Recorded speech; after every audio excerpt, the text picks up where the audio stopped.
Hello, everybody who might be in here already. I just went, went live a couple minutes early to make sure everything's working. Once we're good to go, I will say hello and we'll get started. Uh, and yeah, we'll have some fun learning about character and structure and all that jazz. So just hang tight for a couple of minutes.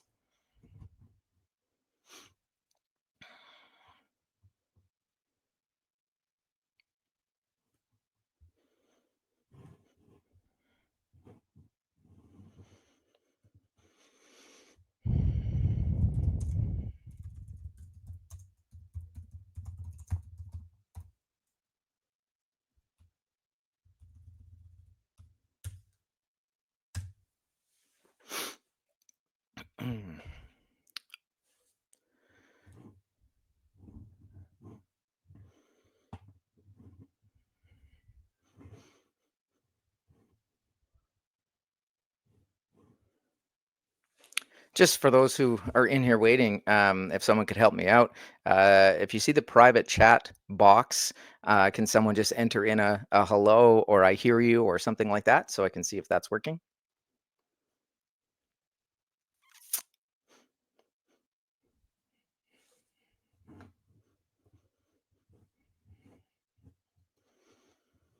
Oh, yeah, I see here in the comments. Okay, perfect. Perfect. All right. So we'll just give a couple minutes here and uh, make sure everybody's in here, and then yeah, I'm excited. There's some people showing up. It always sucks, and it's just me. uh, I hear myself talk about writing enough. It's nice to have some extra people.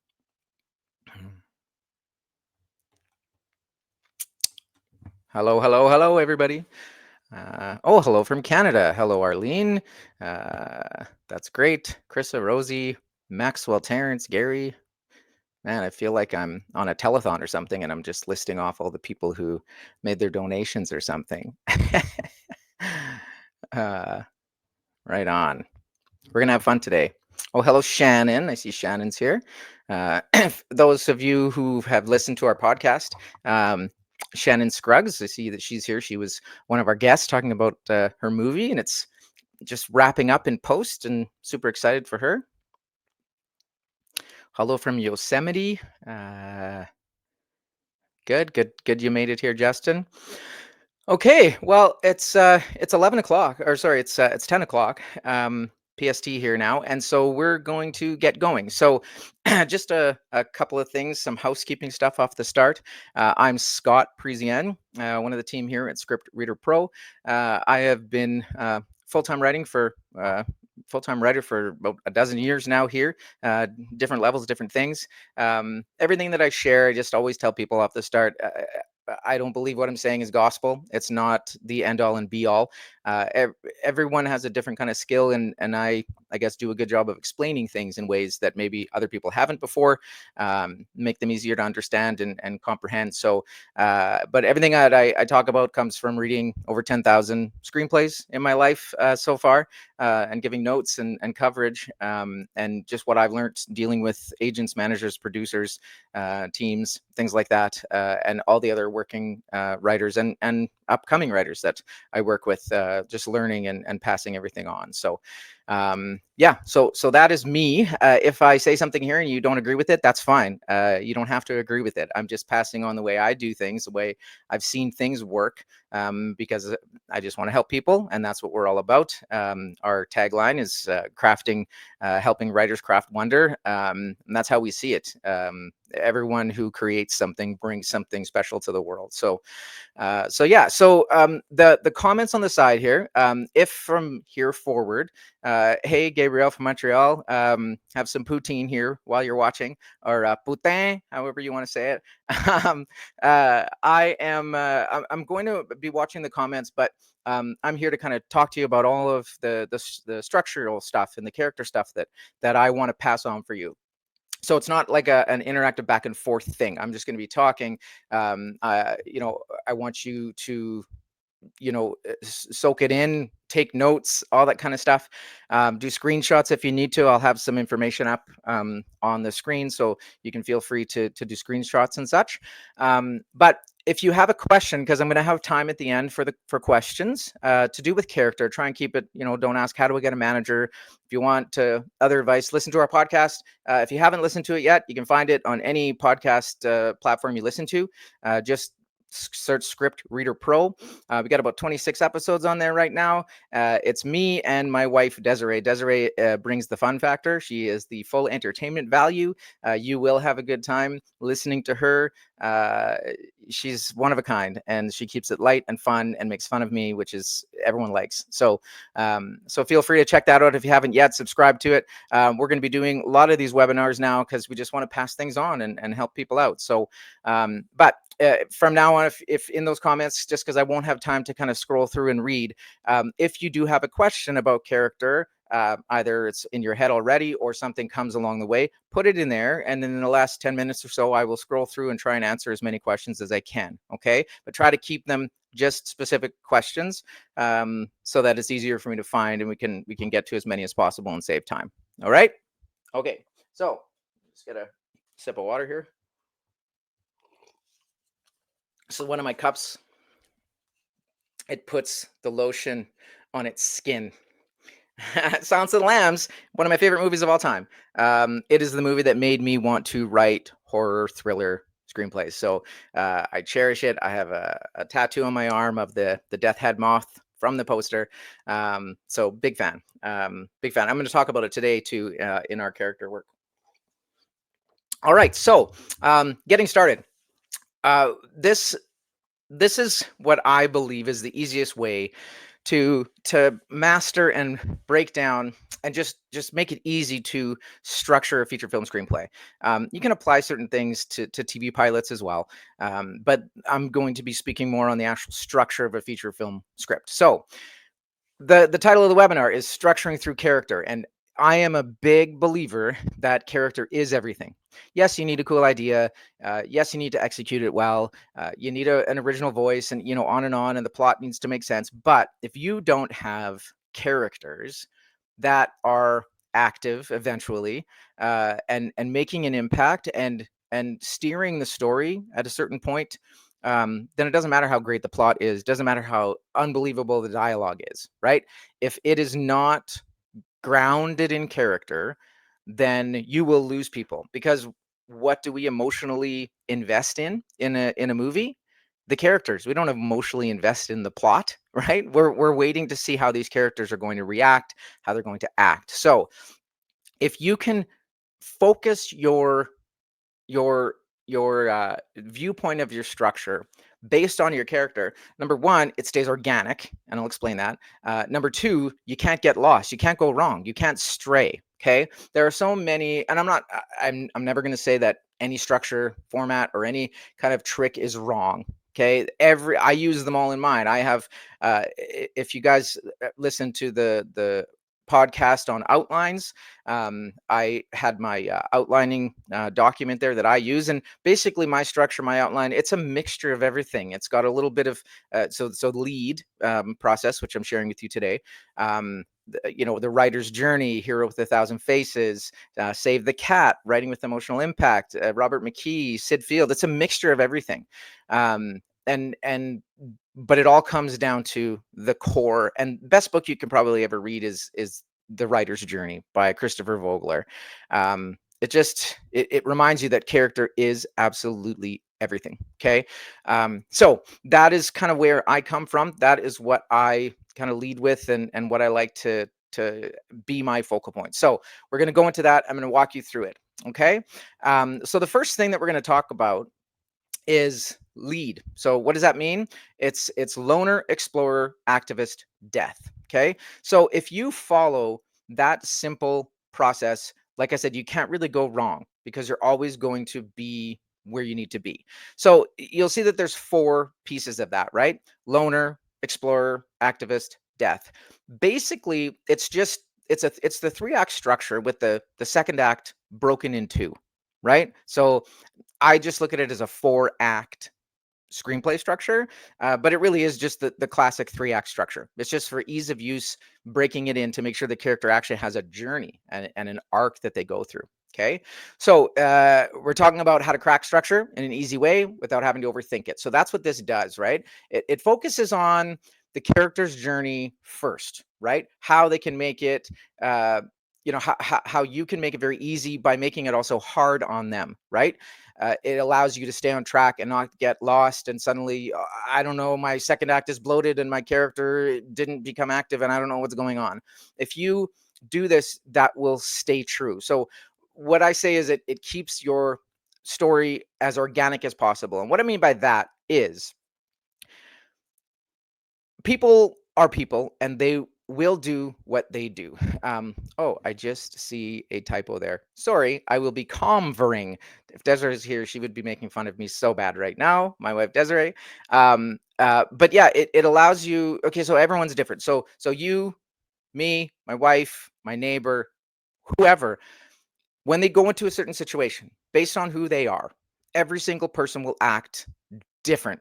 Might have similarities, right? We go into a bank, guns come out. Some of us might dive to the floor. Some of us might run to the door. Some of us might go and tackle the person. We're all going to do something different, but we know that. We know who we are, right? So when something is organic, that's what I mean by organic. So you have your character, you put them in a situation, they will do what they will do. And if you don't know your character enough, you don't know what they'll do. So then the plot, you put something in the plot and go, well, I want them to do this, so let's have them do this, and that's where the story will go, right? So if you don't know your character enough, if you're not grounded, if you're not letting them lead the story, then it becomes inorganic, right? It becomes contrived. You're as a reader, and trust me on this, as a reader, something will happen. You're like, okay, so the character that they've shown me so far, who this person is, I don't believe that that's how they would react in that situation. So the writer needed them to get to point B, and so then they just figured they would make them do a certain thing, right? Oh, I got another typo. Sorry, that's just who I am. Um, uh, so you're going to, you're going to have that, have that become forced. So the other way to do it is think of where you want the story to go, and then ask your character, how will you get there? What would you require for me to make you turn left instead of right? That kind of thing. That's what I mean when I say organic. Okay. So the lead process is, it's just an easy way. So the lead principle, and I don't claim ownership of this. I do hear I'm the only one who ever kind of really talks about it, but I learned this off of a website called The Unknown Screenwriter. And it was a long time ago because, as you can tell, I'm old. But there was this website, it was before Twitter and all these things, right? But it was a website called The Unknown Screenwriter. And I still don't know who the person is. I don't know if it's a man or a woman or what. I do know that his brother, her, I think it's a he referred to him as, his brother passed away suddenly and tragically, and he kind of lost his vigor for life and let his website kind of fall away. And then when he wanted to come back to it, the company who processed it, they were going to charge him like $25,000 or something for his web link. And so he's like, well, it's not worth it. But I thank him or her. I'm just going to say him. I'll say them. I thank them, because if they did not put this out there, I wouldn't be the writer I am today. I remember I asked them a question, and they said, well, here. And he sent me this like 35-page document about how they came up with the lead process, what it all means, why, examples. So it really affected me. And I was like, man, this is so easy. Like I totally, I totally see it now. So I always try to pass it on to people and let them know kind of how it works and what they're up to, and how it's going to process. So that's how it goes, and you'll see these here. So loner, explorer, activist, death. So what that means is the first act, right, is you want to make your character a loner in some way. It doesn't mean they have to be alone or they're a complete loner, but they are alone even in something. They're alone in who they really are, because they can't be who they are around people they know, those kind of things, right? But if you set your character up to be a loner, they are going to be ready to go on a journey that changes them, right? This is the best thing that you can do. And if you look at any Disney Pixar movie, right? Any animated movie, most of them, the leading characters are orphans of some sort. They've either lost both parents, or one parent, or the parent that they have doesn't like them, right? Like Cinderella, they're a loner. They're around people, but they are alone in their experience, right? And so that's why they're so great, because it sets that character up to have to change their life and not rely on anyone at the start except themselves. So it's a great way to shape your journey. Once you cross into the second act, right? We'll just call it, act 2A, right? The first half, right? Until you get to that middle point. That's the explorer phase. Okay. So this is where your characters stepped into their new world. And that next section is all about exploring that world, right?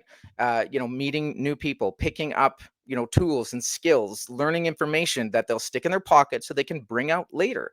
But it's all about exploring. And the trick is, during the loner and explorer phase, the character has to be reactive, right? They can't be the full force. They can't be driving the story. They have to be reactive. But then you hit the midpoint where something happens and they shift into the activist phase. Okay. Something happens that says to them, okay, you know what? The only way I can actually win my story, the only way I can find victory here, is if I take control of this journey. I grab the reins of this horse and I steer it. Okay. That's what sends you through the rest of your second act. That's where your character becomes active instead of reactive. And some people get confused by that, meaning that they have to be active and win and fix everything. No, no, no.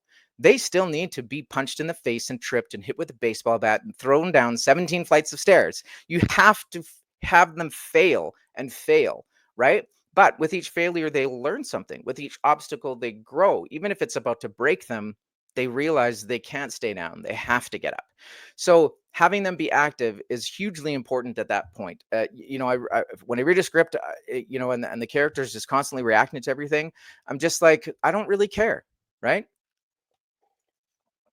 It's like in life, if you know someone who you're always giving advice to, um, they come to you for advice, or they complain about stuff, and so you give them advice, you throw stuff out there for them, try and talk them up and get them motivated, and then they just continually do the same thing, and they wake up every day and they're just like, "Bleh," right? And then trauma dump on you or whatever. You don't want you don't want to root for that person. You're kind of like, well, there's no point, because they're not changing, they're not taking an active role in their life.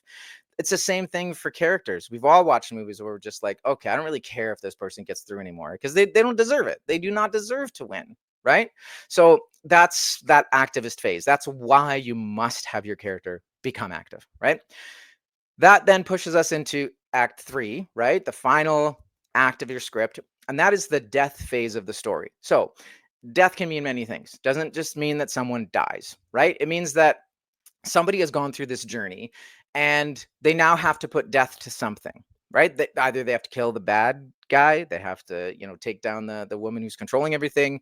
Someone in their life dies, like their dad dies or their partner, like they deal with death in some way. Or the biggest piece that you can do if you don't want to kill people, is to have the leading character put death to whatever's holding them back, right? It's like overcoming their flaw, right? They realize, okay, the only reason I'm doing this is because of my childhood trauma, and this happened when I was this age, and now I can't trust someone, and that I'll never be happy in life unless I learn to trust someone. So then they set that aside. They recognize that trauma, whatever it might be. They put it aside and they say, you know what? I'm not going to let it control me anymore. I am going to control my life. And so, even that, right? But they must put death to something. There must be that closure, because that represents the arc of change, right? And I heard Craig Mazin say this once, and brilliant man. I heard him say this, and it's always stuck with me. It's like the best piece of advice that I've ever heard about wants and needs and how that process goes. When it comes, so your character wants something and they're after something the whole time, and they need something different, but they don't know that. So as they go through the story, they finally get what they want, right? They're there. They get what they want, right? They like, um, Dorothy has the witch's broom, and that's what she needs. She needs that. She's been wanting to overcome this witch so she can get home, right? So she finally gets, your character finally gets what they want, and then they have to realize, okay, wait a minute, I wanted this, but this actually doesn't help me or change me. I actually don't want that. I actually need this. So they set their want down and they pick up their need, and they realize, this is what I've been after, right? That's It's so smart, right? That's how you can understand want versus need, right? They want something, and so they're going after this. They don't realize that all they really need is someone to love them. So they go through all these things, thinking if I have $1 million, if I get famous and get 1 million likes on Instagram, life will be great. They actually don't want that. They need love and acceptance for whatever might have happened to them in their life. So they realize, okay, now I have it. I have 1 million followers, but I'm so alone, and I don't really have anybody because no one knows the real me or whatever. And so then they can move through that, right? But that's that death phase. You put death to whatever that is. That's the same thing as receiving your want, realizing you need to set it down so that you can get what you need. Okay, so that's kind of the basics of the lead principle, right? Loner, explorer, activist, death. So I'll just give you a couple examples. Um, of it in popular mainstream Hollywood movies, because as much as we all would love to make independent movies too, I don't think there's a single writer out there who doesn't want to write a big, huge, successful blockbuster, for a major studio, right? It's the dream for most people. So, a couple examples. I talked about Disney, but look at Little Mermaid, right? Ariel in the first act of that story, she's a loner, right? She has friends. She has the fish and the bird, and and she has her little grotto and stuff, but she is not connected to her family, right? You barely knows anyone, any of her sisters, right? We don't even get to know the sisters, right? Her dad is angry at her. Everyone's pushing her out, so she's alone because no one understands her, right? No one understands her. No one feels for her. No one gets her, right? She wants something different. She wants legs. She wants to walk. What she really wants and needs is to have someone say, you can be who you want to be. You don't have to be who the world's setting up to be, right? You can be you, right? But no one's telling her that. So she goes through that first act in the loner phase until she has the witch come and give her legs and send her up top. That's where she shifts into the explorer phase. So that next section of the story is all about her exploring the new world, what it's like to walk, what it's like to wear clothes, what it's like to try and interact and communicate with someone when obviously she can't communicate. But she's learning things, and she meets, and Sebastian's along the way, and he's got to take care of her, and she meets the people that she needs, right? So as she gets through that, though, she then hits that point where she realizes, okay, you know what? I got to do something about this. I have to find a way to stay here. I have to find a way to make him love me. I got to make him fall in love with me. I got to make him kiss me. These are all the things it's been too long. And if I don't hurry up, there's a ticking clock, and I will be done. Right. And so she has to stop just enjoying the world and being reactive and doing what Sebastian is trying to get her to do. She needs to become that active role. So she does, right? And then she gets into that final act where she finally does get the guy. She's everything's going to go well, and then Ursula's character comes in, and then the only way for Ariel to succeed is to put death to what is holding her back, right? And they got to kill the sea witch and send her back down. So it's that big spectacle. But it follows that, right? She starts as that loner, she turns into the explorer, she becomes the activist, and it sends it into that deathly spiral down to the only way to excuse me, the only way to get that happy ending is to go through all that. So you can see it in kind of every movie. Well, not every movie, right? Some ensembles and buddy comedies, and like the aspects are in there, but in most films, this is followed. Look at something big and grandiose like Titanic, right?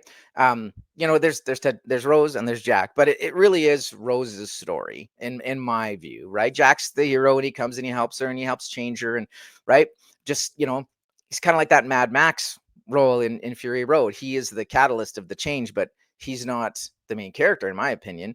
It's Furiosa, but Jack is moving her through that journey, but Rose is, Jack's lively and he's got friends and everything, but Rose she's in prison, right? She seems to have everything, but she's in a marriage. She's about to be in a marriage where it's not for her. She doesn't want to be with this man. Her mom has stuck her in. So, she's trying to run away from it. She is a loner in the first, the first act's like what, 87 pages, but she's that loner, right? Then Jack comes into her life. She meets him, shifts to second act, and he starts to show her what life really is. And she starts to explore life and what it's like, and what it's like to have her own ideas and thoughts heard, and have fun and dance and drink and not be so, hoity toity. One of my favorite points in that movie is when they're down with the Irish band and they're dancing and everything's crazy and it's like this is life, and then you cut to the dull silence of brandies and cigars, and it's just such a stark change, and then you go back to them.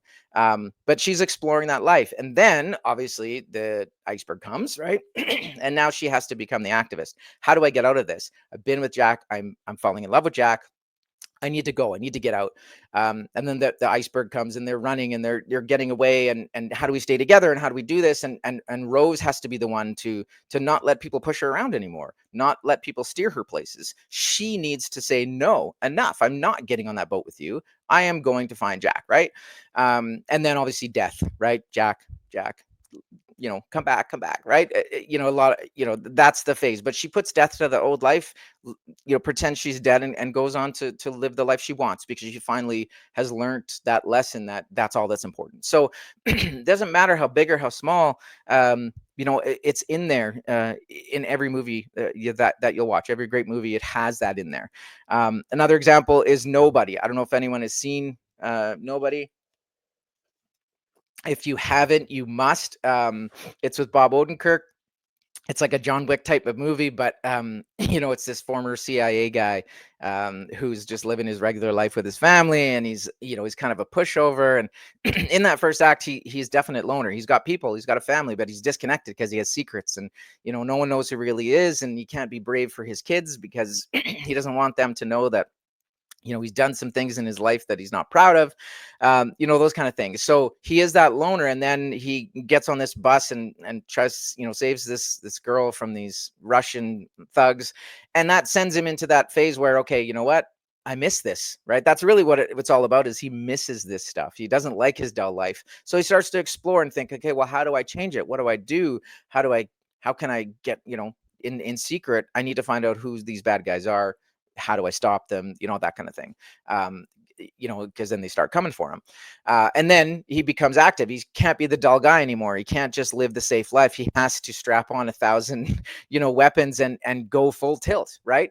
He has to do it. So that sends him into that activist phase. And then the death, like any action movie, just thousands of people die. But he also realizes he can't be the guy he's been. He can't be the guy who chases the garbage truck and takes the same, train to work every day and clocks in, clocks out. A great montage at the beginning that tells us who this guy is and what his life is now. But he can never go back to that. He can't be that dull guy anymore. We don't know where it goes. I'd love to see a sequel, but he realizes that can't be life. He isn't alive in that. So, it doesn't really matter what genre it is. You study a great movie, and it has it in there. So that, the movie is called Nobody. Came out a couple years ago. It's got Bob Odenkirk from Better Call Saul. Yeah, watch it. It's just so much fun. My wife doesn't really like crazy action movies, and my daughter's more like thriller horror stuff. But I made them watch it with me, and they both loved it. So I don't know who won't like that movie. It's just it's just a lot of fun. It's just entertainment, right? But it has that great character journey, and he steers the story. So that's kind of it in a nutshell. So now I'm just going to kind of go into each phase and just kind of discuss it a little bit more. If you have questions, if questions have come up and stuff, pop them in that side there. I can dig into it more as we go into each phase. All right. So this next, so here we go. So Act 1, right? This is the loner phase. So I'm just going to read this. So if you have your character as a loner in some way, they will be at a place where they are off balance, right? They need connection. They need to so they need to forgive someone for something. They need to deal with something, overcome something, right? They have to have something holding them back. It doesn't matter. Like you look at Yes Man with Jim Carrey, right? His whole issue is that he just says no to everything. And that keeps him disconnected from everybody because he just doesn't want to say yes. So he's forced to say yes, right? Like, so even like a higher concept, you still have that character as a loner in some way in their life, right? So as you go through that, they will be at a better place to find that catharsis through their journey, right? And this doesn't have to happen in every movie, right? You look at Die Hard, it's like, okay, so John McClane doesn't really go through this big arc of character, but at the same time, he realizes what's important and he needs to save his wife, even though they're disconnected and arguing and not together. He has to. So But again, he's a loner because he's on the outside, because he's disconnected from his family, and that kind of stuff. But the catharsis portion, it doesn't matter the genre. If you have it in there, it's just going to make everything so much richer. And if you're confused as what that catharsis means, Google it, look it up. But it's essentially that your character has to go through something that heals them in some way. They must go through something, or they're going to be stuck, and life is going to be awful, right? So again, look at any Disney movie to see it used effectively. Like, look at Despicable Me. I'm choosing that one because I know everybody in the world has seen it. But in Despicable Me, Gru, he goes through a really, really intense catharsis. We understand over the course of that movie why he is the way he is, right? He's alone. He's got, I can't remember his name, but his madman scientist guy, right? He has him, but and his minions, but he's alone, right? He lives in this house. He has no one to share his life with, um, which sets him up perfectly to be the guy who needs three young girls in his life that are going to just change everything for him. It sets it up so well. But he has that catharsis, and over the journey of that story, we learn his backstory. We learn what his life was like as a child, how his mother treated him, how he was just never good enough, how he's doing these amazing things, and his mom's just like, there's that montage where he super science experiment or sends a rocket up or whatever, and she's just like, hmm. Right? We understand through that this guy needs to be seen as the greatest in the world. And that's his whole thing. I am the greatest villain the world's ever seen, and I need the world to tell me that. Right? No, he doesn't actually need them to tell him that. He needs his three little girls to say, you are a great dad. You are the best dad in the world that we could ever have imagined having. That's what he needs. He needs that he needs that hand on his shoulder telling him, you know what, you are worthy, you are great. Now, as silly and ridiculous as it is, it's a catharsis journey for this man who has been broken from his childhood trauma, and it steers everything he does. And then inside that, around that, they have fun and games and ridiculous things and nonsense. um, but but yeah, that's a great example, of a catharsis for your character to go through. But if you don't have that phase in the beginning of that loner portion, then they're going to have too much to pull from. They're going to have too much support, and all that kind of stuff. So trying to set them up to be kind of on their own in some way, that's your whole first act, right? And then something happens at the end of that act, whatever it might be, that forces them in a new direction, right? It doesn't necessarily have to do, it doesn't necessarily need to do with their reason for being a loner, right? It's just something in the execution of that structure forces them in a new direction. They cross over a threshold. They make a choice to go left. They're going to step up, and go forward in this. I'm sure everybody here understands that at the end of the first act, your character has to go in a new direction, right? Otherwise, there's no journey. So that's how you can steer them towards that. Okay, so that is the loner portion. Okay, um, the next piece is Act Two. I think I call it Act. Yeah, they're listed as 4 acts just because it's easier for me to track them that way, because it's cut in 4 pieces. So when I say Act 2 and 3, it's really 2A, 2B. It's all second act. But the first phase of that, Act 2, is the explorer phase. So again, every story, you send your character on a new direction, and they have to explore. And if you make them too successful too quickly, or if you don't have enough challenging them, if they're not that foreign character in a foreign land, they're not going to know how, they're not going to struggle, they're not going to learn anything. So then they can't make that choice to be active, because they haven't learned that they need to be active, right? So you can kind of keep that in mind, is have them learn things over that portion that tells them they need to become active. They can't just keep reacting to this world. As strange as it is, as different as it is, the only way for me to do it is to choose which direction I'm going. I need to be the one who steps the way I need to step. You can't get to that place if you don't have them learn things, meet a mentor character, pick up those clues and those skills, and I'm going to learn archery, or I'm going to learn how to throw a knife, or I'm going to learn how to pick a lock. Okay, I don't think I'll ever need to pick a lock. Well, then, okay, page 67, they need to pick a lock. Good thing they learned how, right? It's all about this. This is the phase of your story where all of your setups are going to be. This is where you set up all the things that the characters want, all the things that they need to, that they need to learn, all of the setups that you will be paying off, right? The second act, end of the second act, especially the finale, that's where all of those setups come back. You always see, oh, this character picked up this blue coin because it was cool, and then we never see it again, and then all of a sudden the only way to get through this passageway is with a blue coin, and then, oh my gosh, I have that, let me find it, how do I find it? And then you use it, right? You're becoming that active force of, and you're using and you're making choices to execute on the things that you picked up and learned in that first portion of your story. So it's huge, right? So again, foreigner in a foreign land, it's a great concept to think of them that way. They meet people, they explore things, they learn things. you know you want to make sure that they aren't too confident and too secure in what's going on. They need to be off balance still. They can't be 100% locked in, right? Like Donnie Brasco. In that explorer phase of the story, he's so off balance. He's trying to infiltrate the mob, and he could die at any moment, right? He can't be too confident going in. He can't be this cocky guy. He has to understand the system and learn who he can trust and who he can't, and who he has to convince. And then he meets the right kind of guy to help him do it. But if he went in there, balls to the wall, playing the part too well, it wouldn't have gone where you needed it to go, right? So you always want to make sure that they're off balance. Um, that will lead them to a point where, and the midpoint, that's my favorite point in any movie, is where they cross over and they become active. I just get excited about it. I'm like, okay, yeah, I'm locked in, let's go.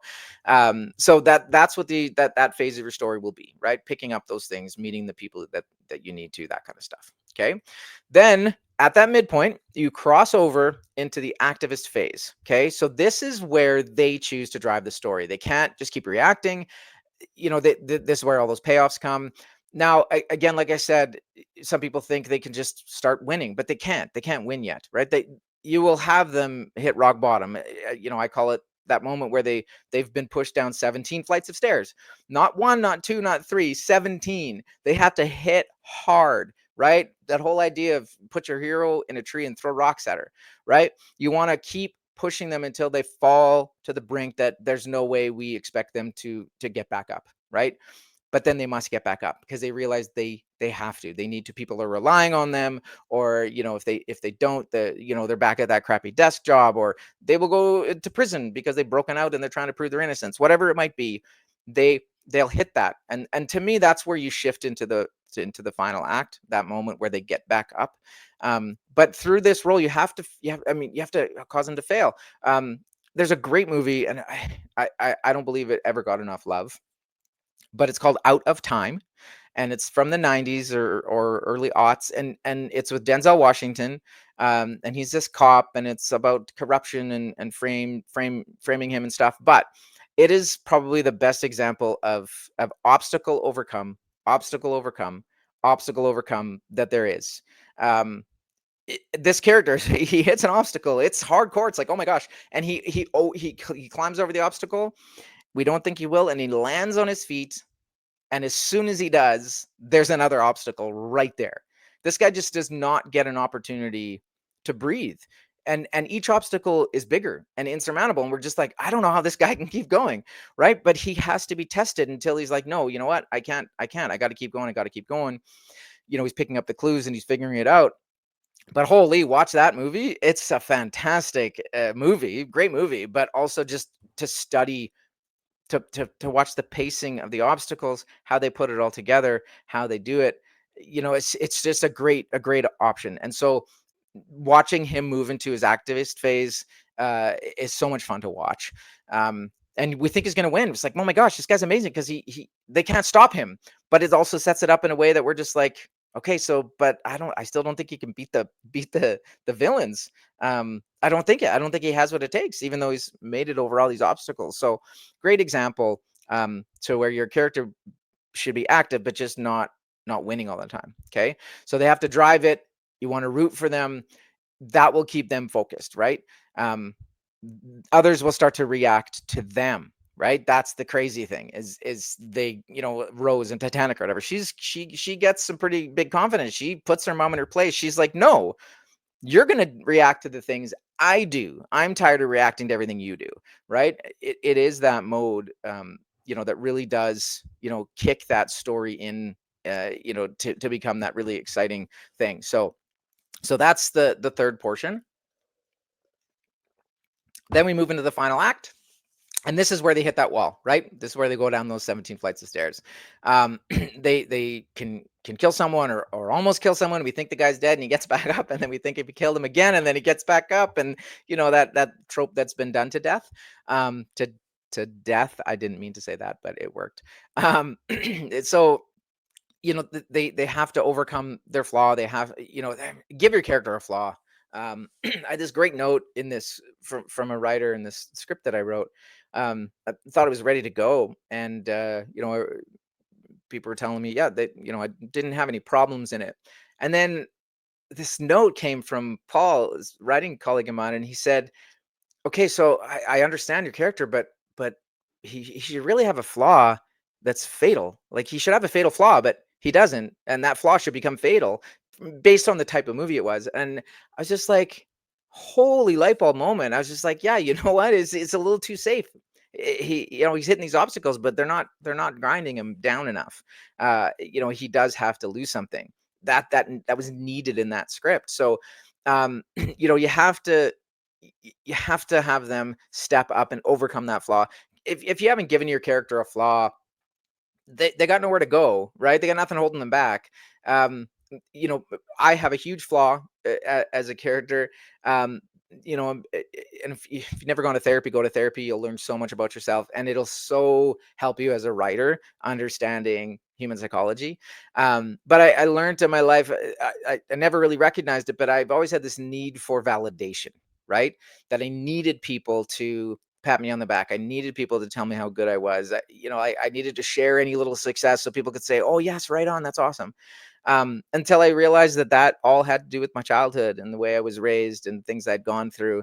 And once I realized that, I was able to say, okay, you know what? I see now, but I don't actually need that validation.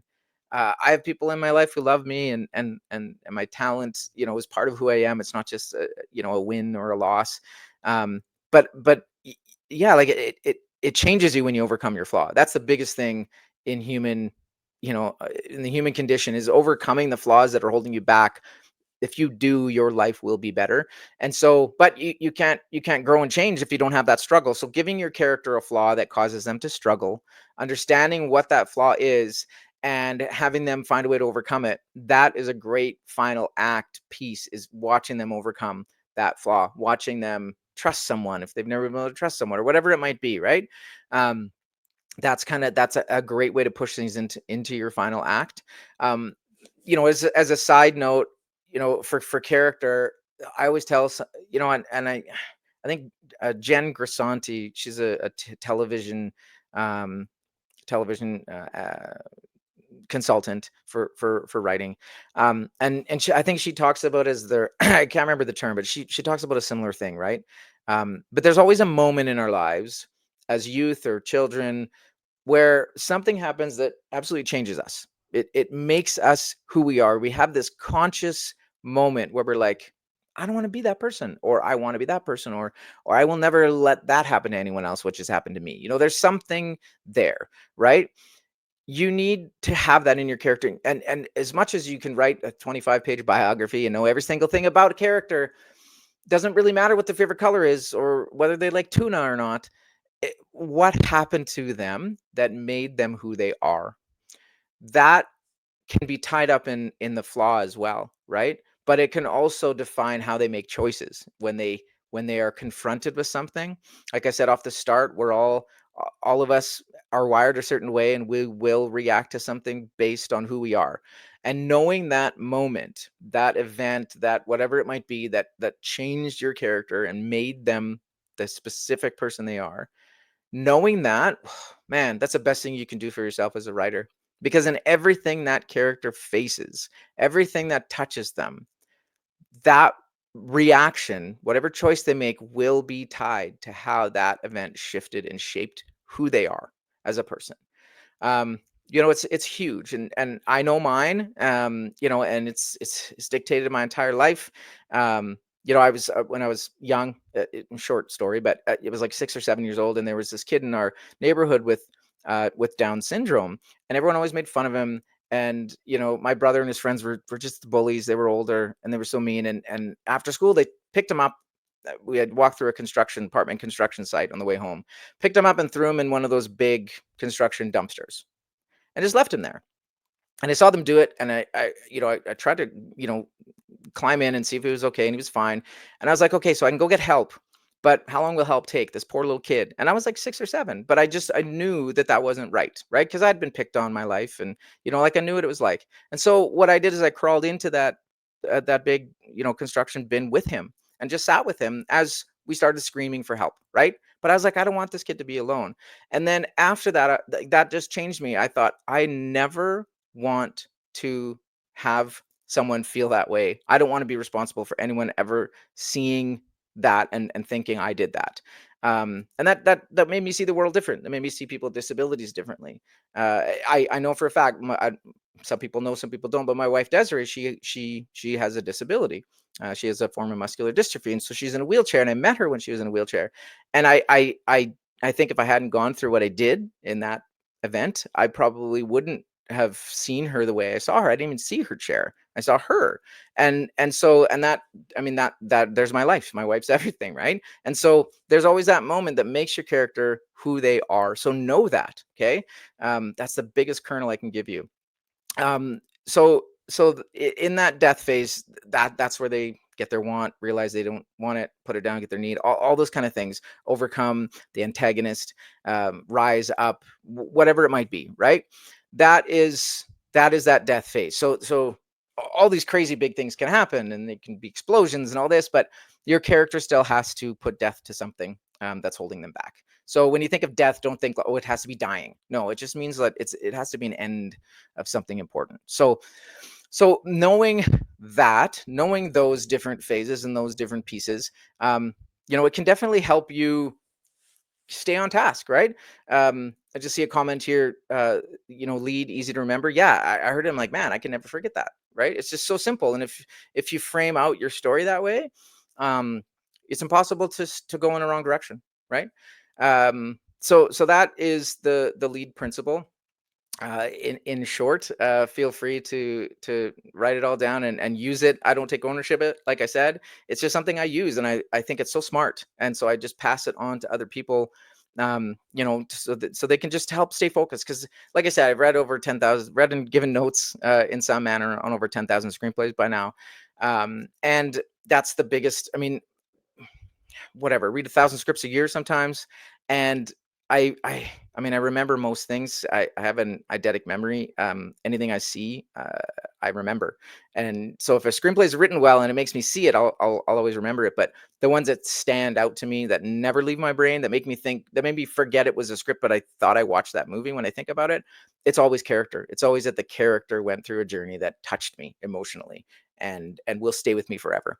Right. And I think that's what it is with most readers. And if you follow this and you allow your character to lead your story, that will create that emotional connection with the audience, because the audience will get to know them very, very deeply, because they are steering events, reacting and overcoming and that stuff. So easy process, easy thing to follow. Yeah, that's kind of all I have to say on that. Um, if anyone has questions, start popping them in the side. We have about 10-15 minutes to answer questions. As people are loading some questions in there, I'll just take this moment to say, obviously you're here because you subscribe to a newsletter for our website, but feel free to check it out. We've revamped some things. We have some really great programs. We're all working writers on our team, right? So we've been in the business. Some are writer director, some are just writers, some are work for studios, some independent.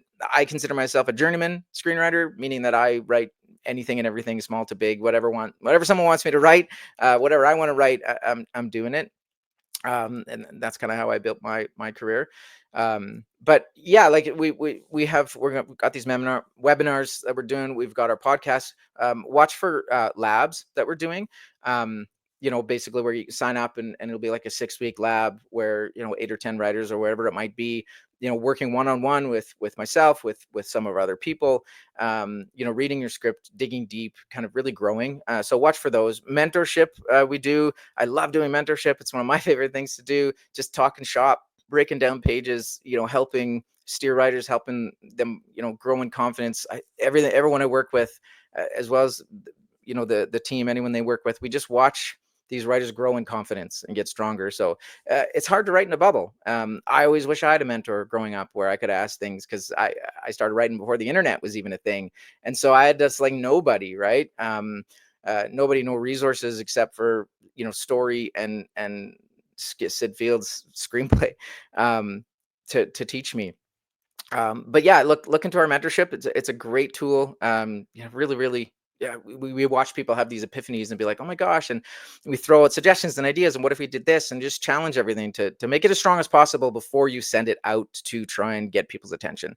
So that's what you want to kind of like,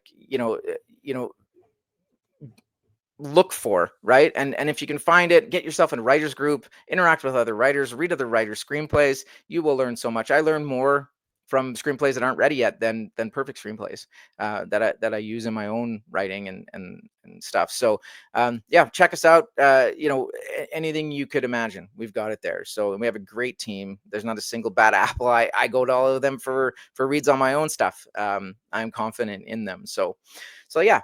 Okay, so I'm going to look through some of these. Okay, so I'm gonna scroll up a little bit. Okay, so where did we go here? So there was an antagonism one here. Okay, so yeah, okay, so the antagonist, is the antagonist going through the same process? Usually, I mean, theirs isn't as focused as the protagonist, but like they say, every character is a hero of their own story, right? Every villain thinks they're the hero, right? And the best villains we understand because they've been framed that way. We understand why they're doing what they're doing. It's right to them, and sometimes you can't argue with it. Like you look at like Thanos, always a perfect example, I think. He explains what he's doing so well, and yeah, he's gonna kill like billions of people, but he explains it, and we understand his passion and his belief in it, that it gets to a point where it's hard to argue with what he's doing, even as evil as it is. That makes him a great antagonist, because you can't, you understand that he believes in what he's doing is right. So he's the hero in his story. So yeah, most antagonists are loners, right? They're either, they have, they're running a team of mercenaries, but they don't have, people who love them, and like, or they're whatever, they're outside the system, or they're ostracized, or yeah. So you can still focus it through that if you want. Yeah, I mean, anything that can make your characters more and more layered is great. Tom said, I believe the antagonist could go through it. It helps to make them a more complete character. Exactly. Oh, look, look at Thanos. Oh, Tom, you and me, spirit animals. Love it. I didn't even see that. I promise I didn't see that before I mentioned Thanos. I always use that as an example. Um, oh yeah, thank you for the webinar. Structure is a challenge. Anything that helps is a blessing. That's great. Okay, so yeah, Barry agrees about the antagonist thing. Okay, so here's a question: does Act One, loner, set up Act Two, explorer? How long should Act One be?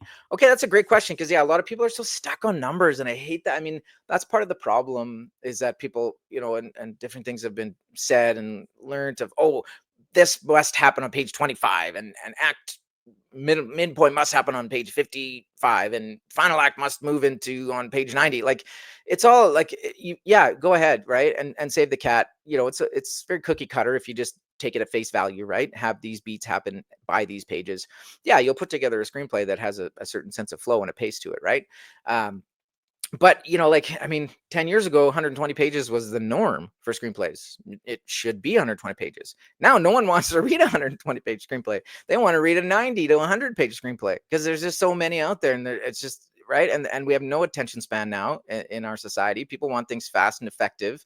If something doesn't happen in the first 5 minutes of anything you're watching on streaming, you can hit the back button and go to the thousands of others out there, and producers know that. And so you must, you know, my first acts are usually around 20 pages. I write thrillers, so uh, we need a fast pace and things got to get moving. A drama can be a little longer because you're a bit of a, you know, you try want to stay away from slow burns, but you know, it takes a bit more time to set things up.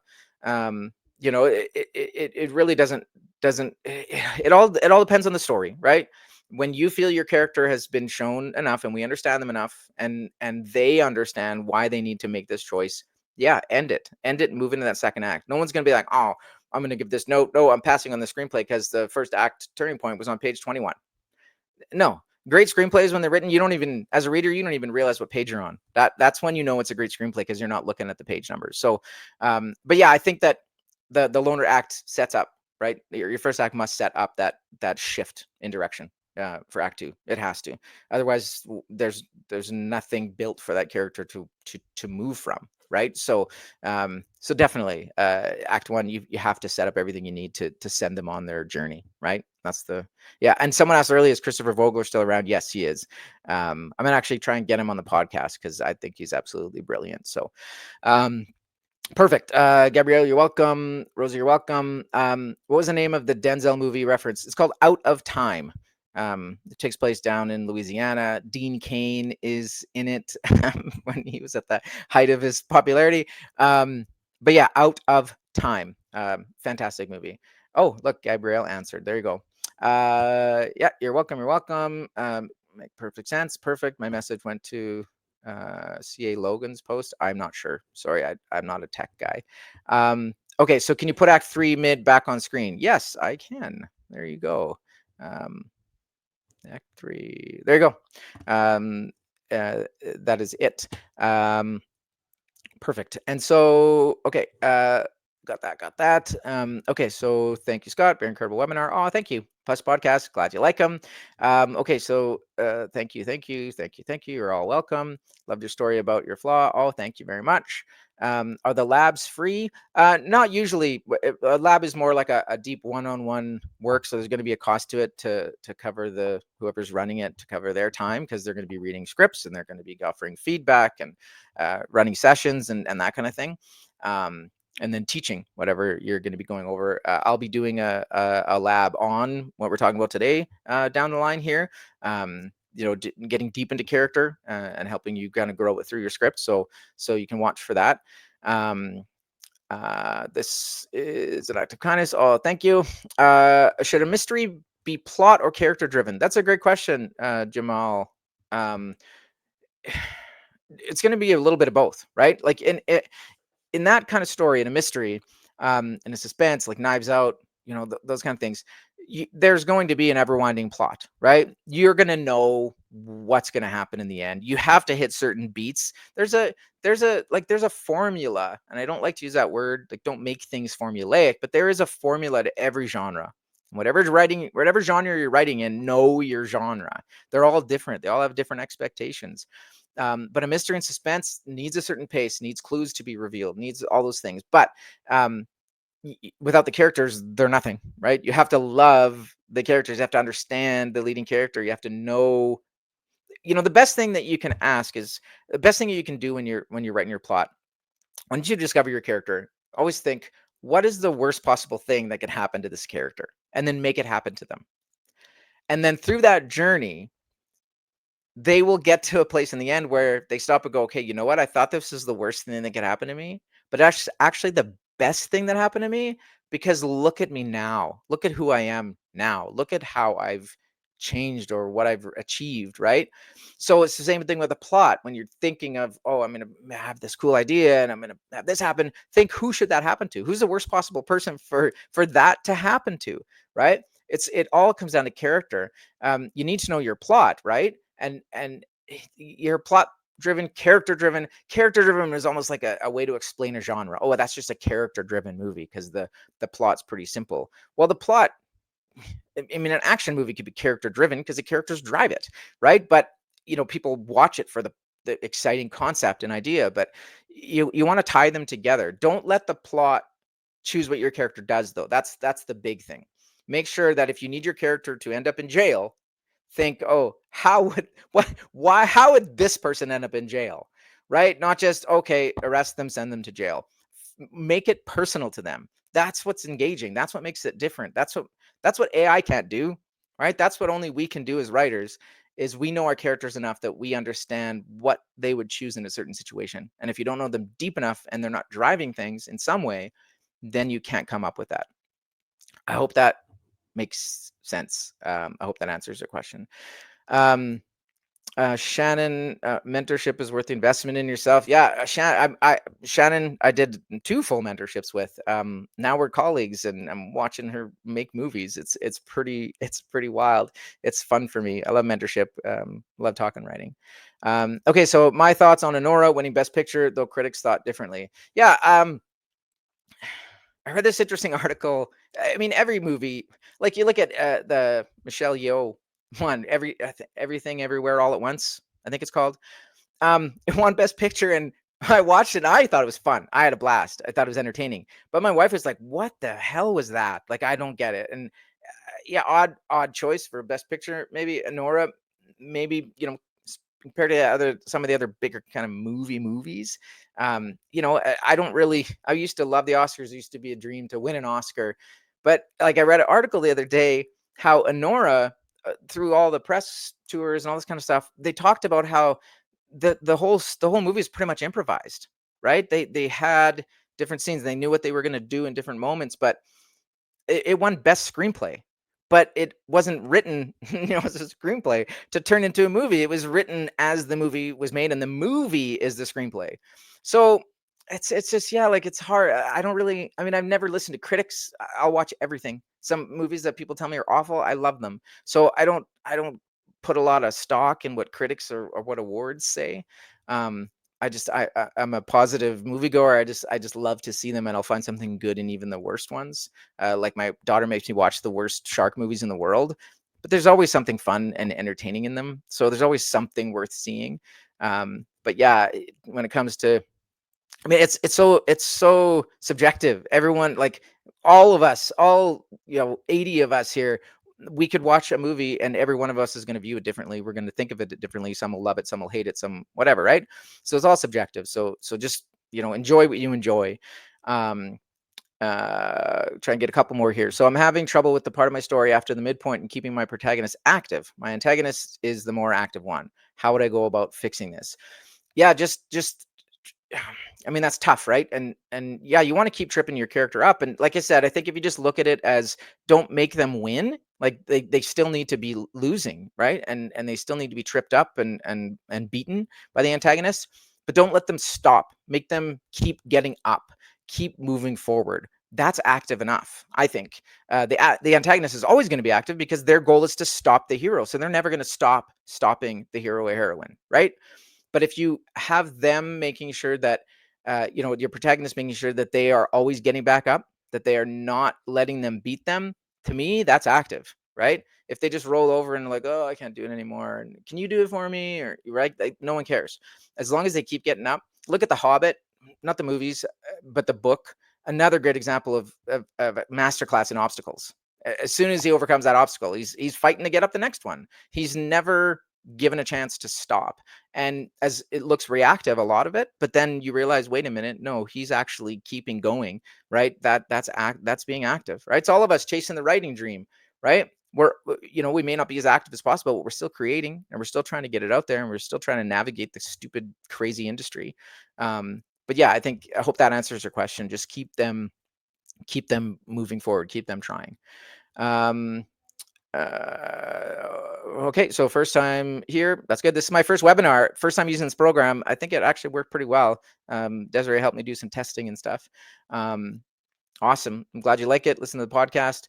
Podcast link. Just go to any podcast. You can go to our website. If you just type ScriptReader Pro podcast, you can go to our website and listen to it right through there, or any podcast platform, whatever you listen to podcasts on. Just in 3 words, Script Reader Pro, and it'll pop up there. And yeah, like, it's fun. Like, they're short, about 45 minutes usually. But you'll laugh and you'll have fun because Desiree is just absolutely hilarious. So you'll learn some stuff. You'll have some fun. Okay, what are the big differences between a script and a screenplay? Nothing. Just another word. You'll hear TV pilots called scripts. You don't usually hear, oh, I have a TV screenplay. You'll have someone say, I have a TV script. Or movies tend to be called screenplays, but a script and a screenplay, exactly the same thing. Thank you. You're welcome. Learned so much. Great. Sent my script in for feedback. Awesome. Great to hear. We're happy about that. Okay, so Naomi has a question. What are some of the differences between the evolution of a character in a feature versus a TV series? I really enjoy a series that explores this particular lead journey with multiple key characters like Donald Glover's Atlanta. Yeah, one that stands out to me, it's just brilliant writing, and like it stuck with me forever. It's called Mayor of Easttown, not Mayor of Kingstown. That's different. That's a Jeremy Renner show. But yeah, Mayor of Easttown with Kate Winslet, and she's this small town police chief, and there's kids murdered, and watching her go through whatever 6 or 8 episodes, you watch her go through such an arc of change over that. It's basically like one really long movie. But yeah, like limited series, you're just basically stretching it out a little bit more. But you can still use this, right? The first 2 episodes, they're on the outside, they're a loner working against the system, whatever. No one believes them with what's happened, whatever it is. Moving them into, I got to change things. I gotta look. Here's some clues. I'm investigating, or whatever it might be. And then they become active after that. Halfway through the season, they push forward, and then the last couple episodes is the dark and dreary days to the finale. So I think you can use it in there. The thing with with a TV pilot, you only want to write the pilot. You don't want to write all 8 episodes. You can go ahead, but no one will probably read them. The way and a lot of writers don't understand the way television works that way.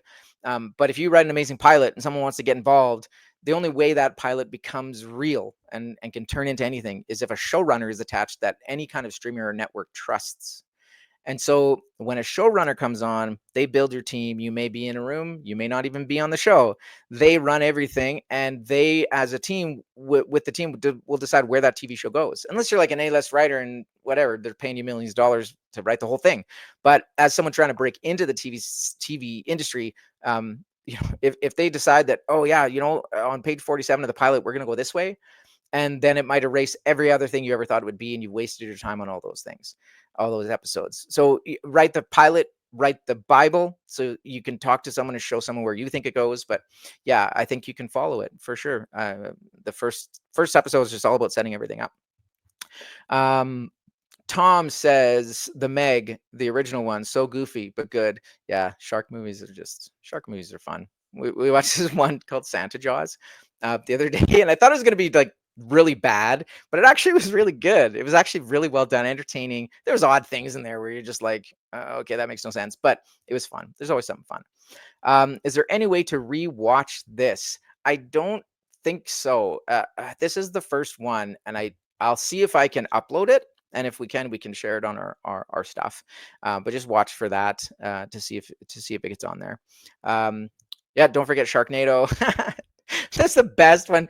Sharknado, and they're in the house and they're looking down and it's flooded and there's water, it's red everywhere. And then like Ian Ziering says, "Oh, I think she's on the rag," or "I think it's time of the month," or like so stupid, right? Like just so dumb but so fun. It's just meant to be fun. Can't take it seriously.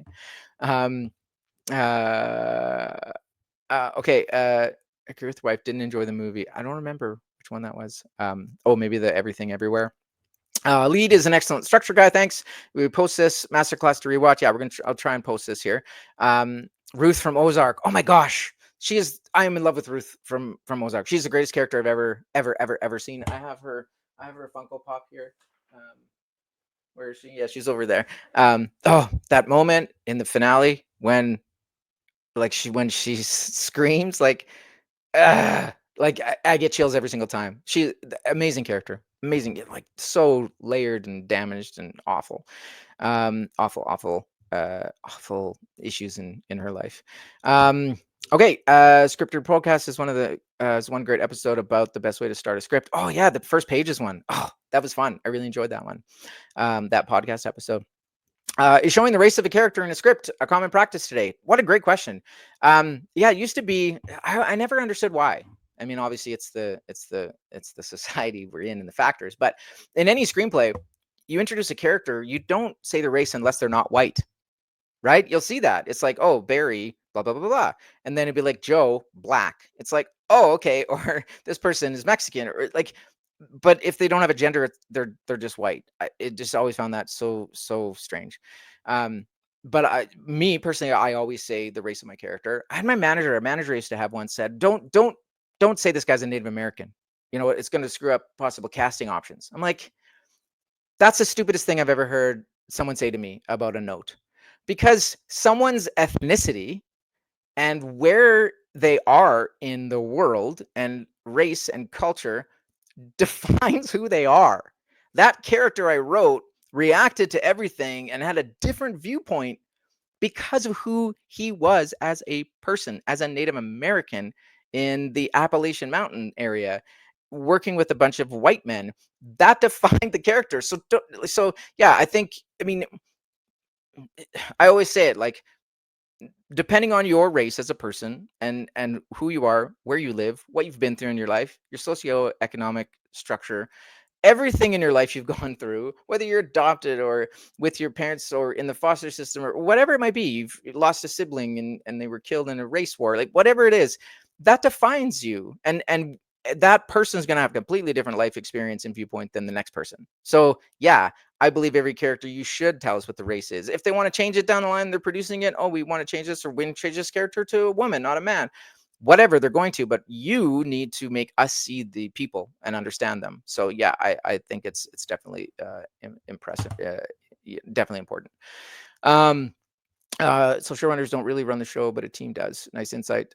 Yeah, I mean, you've got a showrunner and you've got a team of writers, and they'll build out. Okay, here's what happens in the episode. They'll build it, and then they'll send one writer to go off and write it. Usually, right? That's kind of like, or that's how it used to be. Rooms are small now, but yeah, it's never you, as much as you would want to be running your show from the outside as a brand new writer. It's probably not going to be you the first time. Okay, Billy in Predator wouldn't have worked at all if he wasn't Native American. Yeah, exactly. Like, it's just crazy.